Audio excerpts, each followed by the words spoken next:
நம்ம முட்டை குழம்புல லைட்டாக சீரக பொடி எல்லாம் லைட்டாக அது டேஸ்ட்டு நல்லாயிருக்கும். லைட்டாக மிளகு பொடி லைட்டாக ரொம்பவும் போட்டக்கூடாது.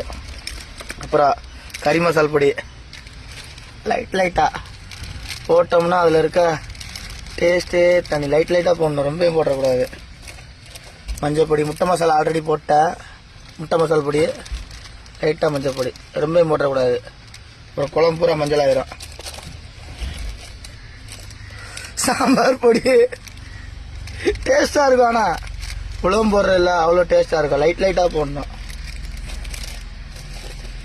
அவ்வளோதான். வேறு எந்த பொடியும் இல்லை நம்ம வண்டியில். இதுக்கு மேலே